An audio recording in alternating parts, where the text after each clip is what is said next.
नमस्कार। प्रादेशिक समाचार के साथ मैं पूनम करकेट्टा। पहले मुख्य समाचार। प्रधानमंत्री नरेंद्र मोदी आज वीडियो कॉन्फ्रेंसिंग के जरिए तमिलनाडु के डॉक्टर एमजीआर चिकित्सा विश्वविद्यालय के दीक्षांत समारोह को करेंगे संबोधित। राज्यपाल के अभिभाषण के साथ आज से शुरू होगा झारखंड विधानसभा का बजट सत्र। 3 मार्च को पेश किया जाएगा बजट। राज्य मंत्रिपरिषद ने झारखंड आंदोलन में शहीद या दिव्यांग हुए आंदोलनकारियों के आश्रित को सरकारी नौकरी में सीधी भर्ती का लिया फैसला। और राज्य भर में पिछले 24 घंटों के दौरान मिले 76 नए कोरोना संक्रमित, 40 लोग हुए स्वस्थ। और अब समाचार विस्तार से। कोविड-19 महामारी के खिलाफ देश एकजुट होकर लड़ रहा है। आप भी हमारे साथ सुरक्षा और बचाव के 3 आसान एहतियाती उपायों का संकल्प लें। मास्क पहनें, 2 गज की दूरी है जरूरी, सुरक्षित दूरी बनाए रखें, हाथ और मुंह साफ रखें। प्रधानमंत्री नरेंद्र मोदी आज सुबह वीडियो कॉन्फ्रेंसिंग के जरिए तमिलनाडु के डॉक्टर एमजीआर चिकित्सा विश्वविद्यालय के 33वें दीक्षांत समारोह को संबोधित करेंगे। दीक्षांत समारोह में कुल 17,591 विद्यार्थियों को डिग्री और डिप्लोमा प्रदान किए जाएंगे। तमिलनाडु के राज्यपाल बनवारी लाल पुरोहित इस अवसर पर उपस्थित रहेंगे। विश्वविद्यालय का नाम तमिलनाडु के पूर्व मुख्यमंत्री एमजी रामचंद्रन के नाम पर रखा गया है। विश्वविद्यालय में कुल 686 संबद्ध संस्थान हैं, जिनमें मेडिसिन, दंत चिकित्सा, फार्मेसी, नर्सिंग, आयुष, फिजियोथेरेपी, व्यावसायिक चिकित्सा और संबद्ध स्वास्थ्य विज्ञान विषयों के संकाय शामिल हैं। देश को खिलौना निर्माण का केंद्र बनाने तथा आत्मनिर्भर भारत अभियान के तहत वैश्विक बाजार में इसकी उपस्थिति बढ़ाने के उद्देश्य से राष्ट्रीय खिलौना मेले का वर्चुअल आयोजन किया जा रहा है। मेला कल से 2 मार्च तक चलेगा। आइए सुनते हैं खिलौना मेला पर प्रधानमंत्री नरेंद्र मोदी का ये संदेश। Global toy industry 7 lakh crore रुपए से भी अधिक की है। Team up for toys. The Government of India is organizing India's first ever, the India Toy Fair. Indian local toy manufacturers march forward for Atmanirbhar Bharat. It's time to get vocal for your remarkable local. From 27th February to 2nd March, must come forward to get registered online at www.theindiatoyfair.in. अपनी तरह के इस पहले प्रयास का उद्देश्य भारतीय खिलौना उद्योग के सभी संबंधित पक्षों को एक मंच पर लाना है। पहली बार भारत सरकार लाई है बच्चों की फन और लर्निंग की जरूरत को पूरा करने वाले खिलौनों का अनोखा मेला द इंडिया टॉय फेयर 2021 27 फरवरी से 2 मार्च 2021। खेल है भाई, खेला है, बड़ा रंग बिरंगा खेला है, फन और लर्निंग से भरा खिलौनों का मेला है। पाए 1200 से भी अधिक एग्जिबिटर से खिलौने खरीदने का सुनहरा मौका। रजिस्टर करें www.theindiatoyfair.in पे।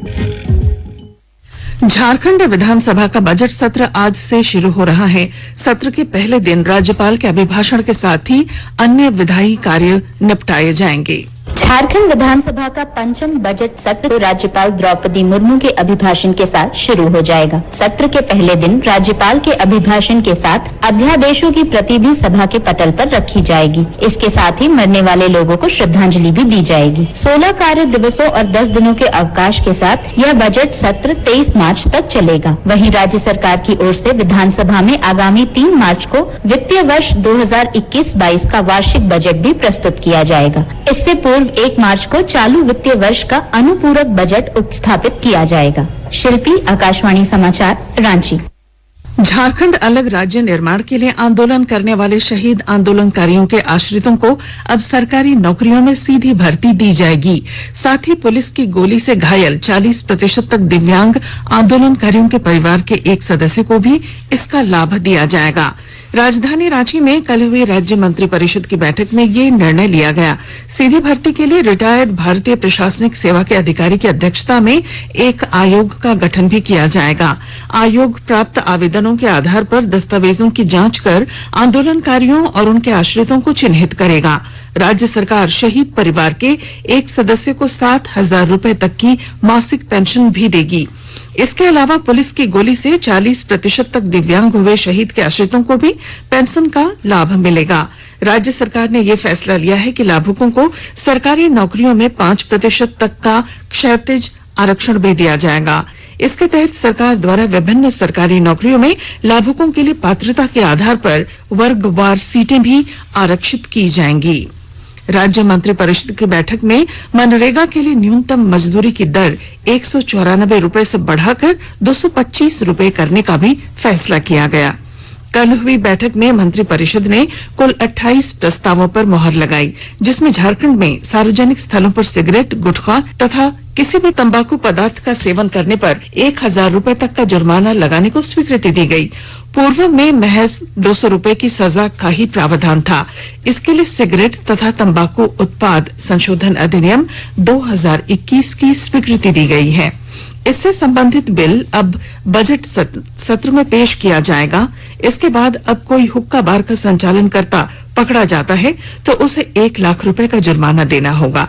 इस मामले में 1 से 3 साल तक की कैद भी हो सकती है। अब कोई भी व्यक्ति सिगरेट का बंद पैकेट तो बेच सकता है, लेकिन खुली सिगरेट बेचने पर रोक लगा दी गई है। आकाशवाणी के ताजा तरीन समाचारों के लिए आप हमारी वेबसाइट newsonair.com पर लॉग ऑन कर सकते हैं। ताजा समाचार Twitter handle @AIR News Alerts और Facebook page all India radio news पर भी उपलब्ध हैं। आप प्रादेशिक समाचार एकांश के ट्विटर हैंडल @AIR News_Ranchi और फेसबुक पेज तथा YouTube channel AIR News Ranchi पर भी हमारे बुलेटिन सुन सकते हैं। प्रादेशिक समाचार आप आकाशवाणी रांची से सुन रहे हैं और अब पेश हैं कोरोना से बचाव के कुछ संदेश। कोविड-19 से बचाव और सुरक्षित रहने के 3 उपाय। मास्क लगाएं, 2 गज दूरी है जरूरी, सुरक्षित दूरी रखें, हाथ और मुंह साफ रखें।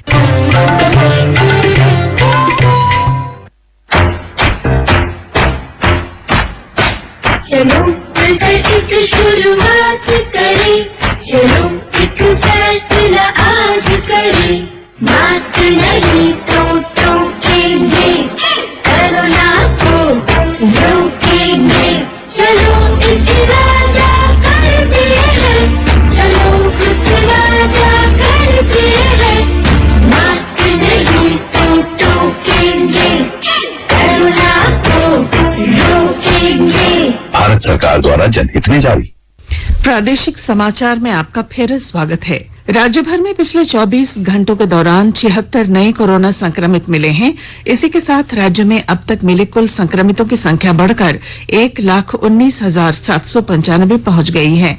वहीं दूसरी ओर कल 40 लोगों को स्वस्थ होने के बाद उन्हें अस्पतालों से छुट्टी दे दी गई। इसी के साथ राज्य में अब तक स्वस्थ होने वालों की कुल संख्या बढ़कर 1,18,241 पहुंच गई है। वहीं दूसरी ओर सरायकेला खरसावां जिले में कोरोना संक्रमित मरीजों की संख्या बढ़ने लगी है। कल जिले में 6 संक्रमित मरीज मिले, सभी गम्हरिया और आदित्यपुर के हैं। विश्व स्वास्थ्य संगठन WHO के महानिदेशक डॉक्टर टेड्रोस गैब्रेसियस ने कोविड वैक्सीन को अन्य देशों को समान रूप से वितरित करने पर भारत और प्रधानमंत्री नरेंद्र मोदी का आभार व्यक्त किया है। श्री गैब्रेसियस ने कहा कि कोवैक्स टीके के लिए भारत की प्रतिबद्धता और अन्य देशों के साथ कोविड टीके की खुराक साझा करने से विश्व के 60 से अधिक देशों को सहायता मिल रही है। प्रधानमंत्री नरेंद्र मोदी रविवार को आकाशवाणी पर मन की बात कार्यक्रम में देश विदेश के लोगों के साथ अपने विचार साझा करेंगे। यह मासिक रेडियो कार्यक्रम की 74वीं कड़ी होगी।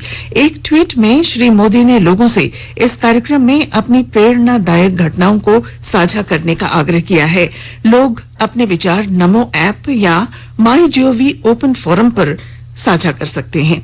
ये टोल फ्री नंबर 1800-11-7800 पर भी डायल कर सकते हैं और हिंदी या अंग्रेजी में अपने संदेश रिकॉर्ड करा सकते हैं। लोग 1922 पर भी मिस्ड कॉल दे सकते हैं और SMS पर प्राप्त लिंक के जरिए प्रधानमंत्री को अपने सुझाव सीधे भेज सकते हैं। रिकॉर्ड किए गए कुछ संदेशों को कार्यक्रम में शामिल किया जा सकता है। विचार और सुझाव प्राप्त करने का आज अंतिम दिन है। मन की बात कार्यक्रम आकाशवाणी और दूरदर्शन के सभी नेटवर्क पर तथा आकाशवाणी समाचार वेबसाइट www.newsonair.com और news on AIR mobile app पर भी प्रसारित किया जाएगा।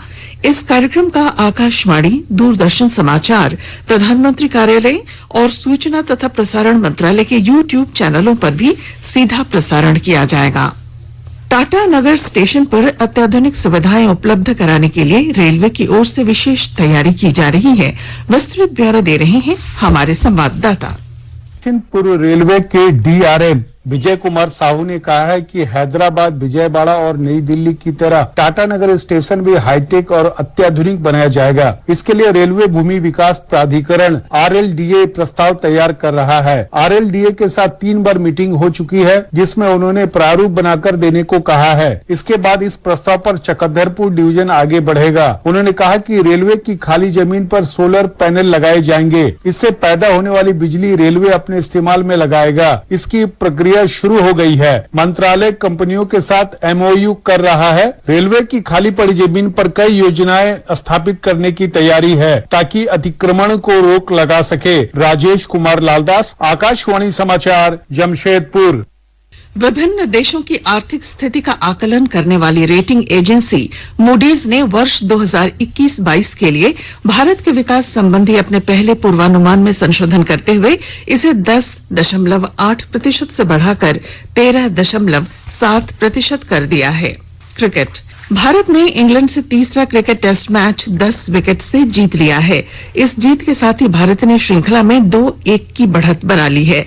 अहमदाबाद में दुनिया के सबसे बड़े नरेंद्र मोदी क्रिकेट स्टेडियम में दिन रात टेस्ट मैच में इंग्लैंड ने भारत को जीत के लिए 49 रनों का लक्ष्य दिया था, जिसे भारत ने बिना कोई विकेट खोए हासिल कर लिया।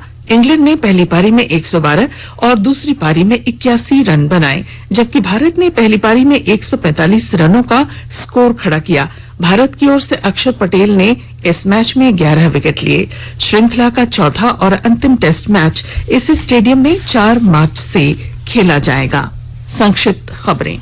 हजारीबाग के उपायुक्त आदित्य कुमार आनंद ने जिले में केरोसिन जलाने के दौरान विस्फोट मामले में जांच के लिए भेजे गए 32 सैंपल में से 12 उपयोग लायक नहीं होने की बात कही। उन्होंने कहा कि ऐसे में जिले में उपलब्ध केरोसिन को असुरक्षित मानते हुए IOCL को वापस भेजने का निर्देश दिया गया है।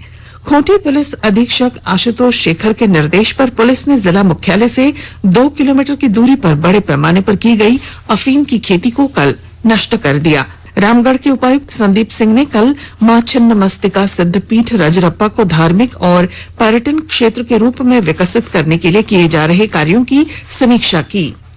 रामगढ़ जिले में मास ड्रग एडमिनिस्ट्रेशन के अंतर्गत 22 फरवरी से 27 फरवरी तक चल रहे फाइलेरिया उन्मूलन कार्यक्रम के तहत हो रहे कार्यों की कल उप विकास आयुक्त नागेंद्र कुमार सिन्हा ने समीक्षा की।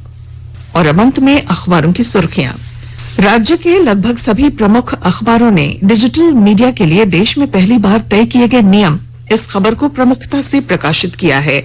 सोशल मीडिया से आपत्तिजनक सामग्री 24 घंटे में हटानी होगी, शीर्षक से प्रभात खबर ने पहले पन्ने पर प्रमुखता से इसे छापा है, जबकि हिंदुस्तान का शीर्षक है डिजिटल मीडिया पर सरकार ने कसा शिकंजा। वहीं अंग्रेजी दैनिक द टाइम्स ऑफ इंडिया ने लिखा है OTT, सोशल मीडिया और डिजिटल न्यूज पर सरकार के सख्त नियम। रसोई गैस की कीमत में 25 रुपए की बढ़ोतरी की खबर को दैनिक भास्कर ने पहले पन्ने पर प्रकाशित किया है। JPSC द्वारा जारी संशोधित कैलेंडर की खबर को दैनिक जागरण ने पहले पन्ने पर जगह दी है, जिसका शीर्षक है 2 मई को होगी JPSC की प्रारंभिक परीक्षा। LOC पर भारत और पाकिस्तान के बीच संघर्ष विराम की खबर अंग्रेजी दैनिक हिंदुस्तान टाइम्स ने पहले पन्ने पर प्रमुखता से प्रकाशित किया है। और अब अंत में मुख्य समाचार। प्रधानमंत्री नरेंद्र मोदी आज वीडियो कॉन्फ्रेंसिंग के जरिए तमिलनाडु के डॉक्टर MGR चिकित्सा विश्वविद्यालय के दीक्षांत समारोह को करेंगे संबोधित। राज्यपाल के अभिभाषण के साथ आज से शुरू होगा झारखंड विधानसभा का बजट सत्र। 3 मार्च को पेश किया जाएगा बजट। राज्य मंत्रिपरिषद ने झारखंड आंदोलन में शहीद या दिव्यांग हुए आंदोलनकारियों के आश्रितों को सरकारी नौकरी में सीधी भर्ती का लिया फैसला। और राज्य भर में पिछले 24 घंटों के दौरान मिले 76 नए कोरोना संक्रमित। और इसके साथ ही आकाशवाणी रांची से प्रादेशिक समाचार का ये बुलेटिन समाप्त हुआ। नमस्कार। घर में रहिए, सुरक्षित रहिए और सुनते रहिए आकाशवाणी।